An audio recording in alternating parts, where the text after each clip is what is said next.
여러분, 우리가 험한 세상을 살아가요. 정말 힘들어요. 그래서 저는 오늘도 주일날 참 이 어려운 시간에 교회에 오늘 나와서 예배드리는 여러분들이 얼마나 귀하고 저는 얼마나 감사한지 몰라요. 오늘도 여러분에게 주님의 이름으로 위로를 드리고 예배를 통해 큰 은혜 받고 새 힘을 얻는 복된 시간이 되기를 예수님의 이름으로 축원합니다. 우리도 한번 옆 사람에게 한번 인사하면 좋겠습니다. 저를 따라해 보세요. 옆에 앉아주셔서 감사합니다. 그 다음이 중요해요. 힘내세요. 사랑합니다. 축복합니다. 감사해요. 오늘 본문 말씀은 우리가 잘 아는 선한 사마리아인의 비유예요. 이거는 교회 다니시면 다 누구나 다 설교를 많이 들었어요. 그런데 제가 늘 부탁하는 거예요. 이걸 아는 게 중요한 게 아니에요. 이대로 사는 게 중요한 거예요. 그럼 오늘 본문에 오늘 사순절 5번째 이 아침에 우리에게 주시는 이 말씀을 통해 주시는 영적 교훈이 무엇일까요? 자, 오늘 본문에는요, 먼저 율법사와 예수님의 대화로 시작합니다. 율법사가 예수님의 약점을 잡으려고 이렇게 질문하죠. 선생님, 내가 뭘 하여야 영생을 얻을 수 있습니까? 그 예수님은 그 의도를 알잖아요. 율법을 잘 아는 율법사이기 때문에 이렇게 되물으시는 거예요. 그러면 율법에 뭐라고 되어 있느냐? 네가 한번 대답해 보세요. 그랬더니 율법사가 이렇게 대답합니다. 대답하여 가로되 네 마음을 다하며 목숨을 다하며 힘을 다하고 뜻을 다하여 주 너의 하나님을 사랑하고 또한 내 이웃을 내 자신같이 사랑하라 하였나이다. 그런데 여러분 잘 보세요. 율법사는 율법에 능통하는 사람이에요. 율법을 가르치는 사람이에요. 그런데 중요한 건 자기가 능통하고 가르치는데 그 율법대로 사는 게 더 중요한데 그렇게 못 사니까 예수님께서 율법사에게 뭐라고 말하느냐? 28절에 보면 예수께서 이르시되 내 대답이 옳도다. 이를 행하라. 그리하면 살리라. 그러니까 머리에 안다고 중요한 게 아니라 네가 율법대로 그대로 사는 게 더 중요하다고 말씀하는 거죠. 그러자 율법사가 예수님의 트집을 잡으려고 집요하게 질문을 합니다. 그러면 내 이웃이 누구입니까? 내 이웃이 누구입니까? 그랬을 때 예수님이 진정한 이웃이 누구냐고 가르쳐 주시기 위해서 오늘 이 선한 사마리아인의 비유를 말씀하신 거예요. 자, 오늘 본문에 4종류의 등장인물이 등장합니다. 첫째, 강도 만난 사람, 이 유대인이에요. 두 번째, 제사장이 나옵니다. 세 번째, 레위인이 나옵니다. 네 번째, 사마리아 사람이 나오는 거예요. 자, 여러분 먼저 생각해 보십시다. 자, 예루살렘은 해발 700m의 높은 지대에 있습니다. 그리고 여리고는요, 사실 거리는 멀리 안 돼요. 그러나 여리고는 해저 400m 정도의 낮은 위치에 위치하고 있습니다. 그래서 높은 데와 낮은 데가 고저 차이가 있기 때문에 그 지역은 거리는 얼마 안 되지만 가는 거리는 짧지만 아주 지형이 꼬불꼬불하게 내려가게 돼 있어요. 여러분, 지형이 어려운 곳에는 주로 강도가 많이 숨어 있어. 좁은 길, 험한 길에 보면 사람이 조심해야 돼. 왜? 항상 도적이나 강도가 있어요. 그래서 유대인들도 여리고로 갈 때는 혼자 안 다녀요. 위험하니까 항상 몇 사람이 같이 가곤 했습니다. 그런데 그날따라 이분이 혼자 내려가다가 오늘 본문에 보면 강도를 만나 큰 피해를 입는 거예요. 거의 죽기까지 두드려 맞고 다 빼앗기고 옷도 벗김을 당하고 피 흘리며 죽어가고 있는 거예요. 자, 그때 제사장이 지나갑니다. 신음소리가 나서 가보니 피투성이 난 채 사람이 쓰러져 죽어가고 있는 거예요. 제사장도 아마 놀랐을 것입니다. 이 험한 산길에 사람이 쓰러져 가고 있으니 얼마나 놀랬겠습니까? 그런데 그의 반응이 뭡니까? 피하여 자기 길로 갔다 그랬습니다. 도망갔다는 거예요. 어떻게 제사장이 그럴 수 있습니까? 아마 이 제사장은 이렇게 생각했을 것입니다. 야, 이 사람 건드렸다가는 나 오늘 밤 집에 못 갈 것 같다. 나도 바쁜데 빨리 가야지. 내가 뭐 이 사람에게 간섭하겠나. 혹시 이 사람 돕다가 또 강도들이 나타나면 나도 어려움을 당할 수 있으니까 사람 아무도 안 보니 그냥 빨리 가자. 내버려 두고 가자. 누군가는 또 도와주는 사람이 있겠지. 핑계 되겠죠. 또 내가 제사장이니까 제사장은 피 흘리는 사람을 만질 수가 없어. 부정한 일이야. 나는 이러는 일은 안 돼. 그렇게 합리화하면서 지나갔던 것이죠. 얼마 후에 그 길에 레위인이 지나가게 됩니다. 제사장과 똑같은 행동을 합니다. 피하고 지나가 버립니다. 여러분, 레위 사람이 누구입니까? 제사장 밑에서 실제적으로 모든 제사를 담당하는 아주 하나님의 성전에서 귀하게 일하는 사람입니다. 성직자입니다. 여러분 생각해 보세요. 오늘날 교회로 말하면 교회 지도자들입니다. 교회 재직들이고 항존직들입니다. 목회자입니다. 그런데 가장 하나님을 사랑해야 되고 하나님의 뜻대로 살아야 할 그들이 피해서 도망가고 말았다는 거예요. 그러다 한참 후에 사마리아 사람이 지나가게 됩니다. 어떻게 했습니까? 그는 그 사람을 보자마자 오늘 성경에 보니 앞에 지나간 사람하고 달랐습니다. 하나님이 그의 마음에 감동을 주고 불쌍히 여기는 마음을 주셨다고 그랬어요. 자, 33절을 다 같이 읽을게요. 시작. 어떤 사마리아 사람은 여행하는 중 거기 이르러 그를 보고 불쌍히 여겼다. 여러분, 이 말은 좀 한글이 해석이 부족해요. 불쌍히 여겼다는 말은 우리나라 말로 표현이 부족하다니까 단지 동정했다 그런 말이 아니에요. 예수님의 심정으로 정말 그 사람의 고통이 나의 고통인 것으로 compassionate, 함께 아파하며 창자가 끊어듯이 함께 고통을 느끼며 그를 하나님 앞에서 정말 어떻게 하면 도와줄까, 그런 마음으로 자비를 베풀게 됐다는 거예요. 여러분, 이게 왜 중요하냐면 이 사람은 지금 사마리아 사람입니다. 그리고 강도 만난 사람 유대 사람입니다. 우리가 잘 아는 대로 유대인과 사마리아 사람들은 평생 왼수요, 앙수이라니까. 그러면 인간적으로 유대 사람이 이렇게 쓰러져 있네, 아이고 유대인 잘 됐다, 저끼리 그냥 맨날 저끼리 자랑하고 저가 최고라고 하더니 이게 뭐요, 잘 됐다고 웃으면서 지나갈 수 있잖아요. 그런데 이 사마리아는 그렇게 하지 않았어요. 오늘 성경에 보면 구체적으로 그는 하나님 앞에 놀라운 사랑을 베풉니다. 어떻게 했습니까? 우선 나귀를 세우고 짐을 풀어서 포도주와 기름을 꺼내어 상처에 바르고 피를 닦아주고 응급조치를 합니다. 그런 다음에 그 불쌍한 사람을 자신의 나귀에 태우고 저 아랫마을 동네까지 데리고 가는 거예요. 그리고 밤새껏 그를 정성껏 간호합니다. 그리고 그 다음날 아침에 주인에게 부탁합니다. 이거 얼마 안 되지만 이분을 좀 살리고 돌보는 데 써주세요. 그리고 돈이 부족하면 내가 갔다 와서, 내가 지금 일본으로 가야 되니까 갔다 와서 다시 나머지는 제가 드릴 테니까 주인님 이분을 잘 좀 간호해 주세요. 여러분, 얼마나 아름다운 이 얘기입니까? 예수님은 이 이야기를 하신 다음에 오늘 저와 여러분에게 이렇게 묻습니다. 36절입니다. 다 같이요. 이게 굉장히 중요한 말씀. 36절 37절 시작. 내 생각에는 이 사람 중에 누가 강도 만난 자의 이웃이 되겠느냐. 37절 이르되 자비를 베푼 자니다. 예수께서 이르시되 가서 너도 이와 같이 하라 하시니라. 아멘. 따라해 봅시다. 가서 너도 이와 같이 하라. 은혜 되시면 아멘 합시다. 여러분 한번 생각해 보세요. 제사장과 레위인은 성전에 머물면서 그동안 많은 은혜를 받았습니다.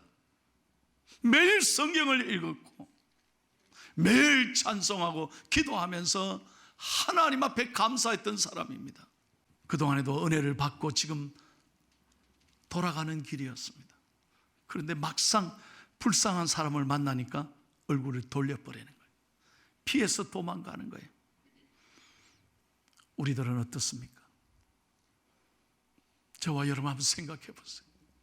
오늘 우리가요 하나님 앞에 나와 건강하게 예배 드린다면 저와 여러분은 복받은 사람이에요. 다시 한번, 저와 여러분은 하나님의 사랑받는 사람인 거예요. 지금까지 주신 은혜 한번 생각해 보세요. 지금까지 여기까지 우리에게 베풀어 주신 은혜를 생각해 보세요. 우리가 잘해서 이 자리에 있습니까? 우리가 잘해서 오늘 하나님 앞에 이렇게 죄를 용서받고 하나님의 자녀가 되고 이런 놀라운 사랑을 받고 있습니까? 아니요, 하나님의 은혜입니다. 우리가 가지고 누리고 있는 건 내 것입니까? 아니요, 이 모든 것이 하나님의 것입니다. 그럼에도 여전히 우리는 욕심에 목말라 합니다. 좀 더 하나님 앞에 끊임없이 욕심을, 나밖에 모르는 이기적인 존재입니다.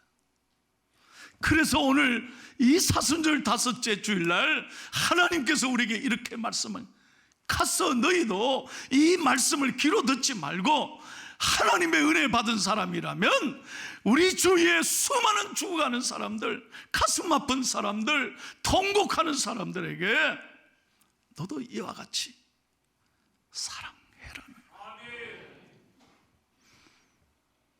오늘의 우리의 위기는 뭐냐면요, 그들이 나와 무슨 상관이 있습니까? 그러면서 점점 메말라 간다는 거예요. 무관심해지고 있습니다. 여러분, 사단이 우리에게 가장 나쁜 걸 넣어주는 게 뭐냐면요, 무관심해져 버린 거예요. 전쟁 지금도 계속되니까 이제 무관심해져요. 지진, 이제 세월이 지나니까 무관심하는 거예요. 우리 북한에 사랑하는 내 결의, 내 동포들이 저 고통 속에도 여러분 생명을 잃어가고 지하에서 눈물로 기도하는데도 우리는 이제 북한의 우리 동포들을 잊어버리고 산다는 거예요. 오늘의 위기는 바로 이 무관심인 거예요. 루마니아 태생의 유대인이면서 미국 시민이 되건, 그리고 작가이면서 노벨 평화상을 받았던 엘리 위젤이라는 사람이 이런 유명한 말씀을 했습니다. 사랑의 반대는 정오가 아니라 무관심이다. 교육의 반대는 무지가 아니라 무관심이다. 아름다움의 반대는 추함이 아니라 무관심이다. 삶의 반대는 죽음이 아니라 삶과 죽음 모두에 대한 무관심이다. 우리의 가슴에 있는 우리의 죄는 뭐냐면요, 우리가 이렇게 하나님 은혜 속에 살면서 우리 늘 부족하다고 말하는 거예요. 그리고 늘 욕심에 갇혀서 자기밖에 모르는 거예요. 오늘 여러분, 제사장 레위가 뭐 이런 사람이 다 있나 하고 욕할 게 아닙니다. 우리 자신 안에 있는 이 못난 모습이, 여전히 자기밖에 모르는 이 못난 자가 얼마나 주님의 마음을 아프게 하시겠냐. 우리가 교회 나오면 사랑을 잘합니다. 사랑에 대한 수많은 설교를 듣습니다. 그러나 우리가 얼마나 사랑을 실천하며 살아가고 있습니까? 사랑은 눈으로 그리는 게 아니고 입술로 말하는 게 아니에요. 나의 가장 소중한 그것을 기꺼이 감사함으로 나누어 주는 것. 우리가 예수님의 가장 소중한 생명으로, 그분의 목숨으로 우리가 오늘 이렇게 구원받고 용서받고 하나님의 은혜로 산다면 우리도 마땅히 진정성 있게 진심으로 사랑하며 살아가야 될 줄 믿습니다. 찬양합시다. 눈으로 사랑을 그리지 말아요. 입술로 사랑을 말하지 말아요. 영원한 사랑을 바라는 사랑의 진리를 알지요. 참 사랑은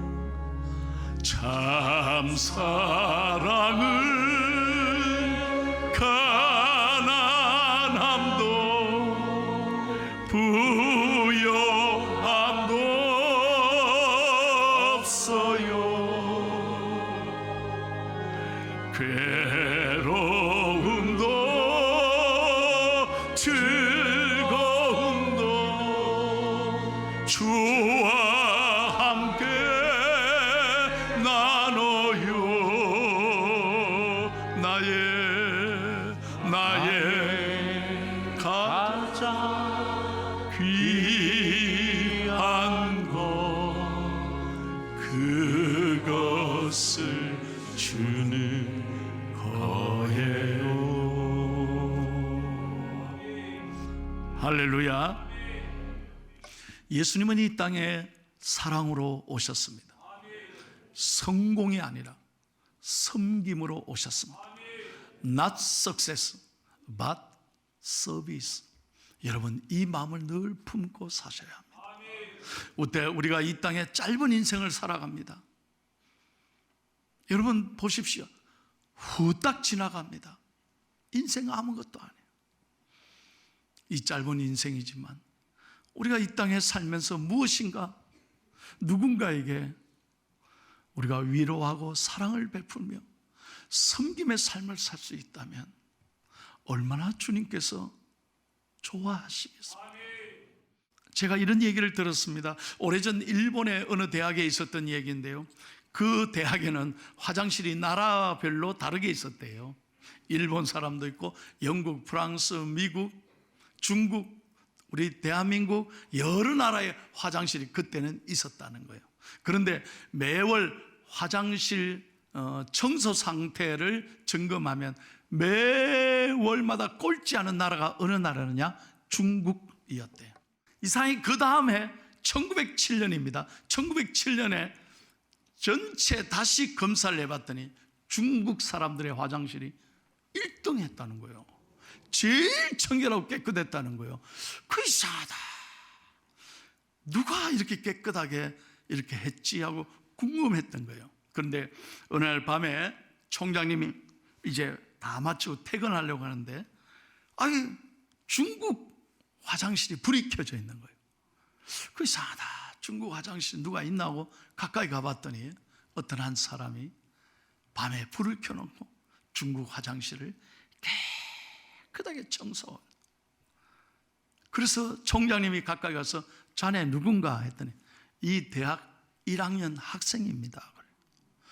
자네가 왜 이 화장실을 청소하는가 그랬더니 우리나라 사람들이 쓰는 화장실이 꼴찌를 해서 내가 앞으로 졸업할 때까지 내가 우리나라 청소를 담당하기로 했습니다. 자원해서. 너무 놀랍죠. 감동적이죠. 뭐 돈 받고도 하는 게 아닌데 자기가 자원해서 공부하다가 밤이 되면 화장실 청소를 섬김을 손수 감당했다는 거예요. 그래서 1등 했어요. 제일 깨끗한. 놀랍다. 자네 이름이 뭔가? 자네의 이름을 알고 싶어 했어요. 그래서 총장님에게 그 학생이 이름을 가르치는데 그분의 이름이 장계석이었어요. 훗날 대만의 총통이 됩니다.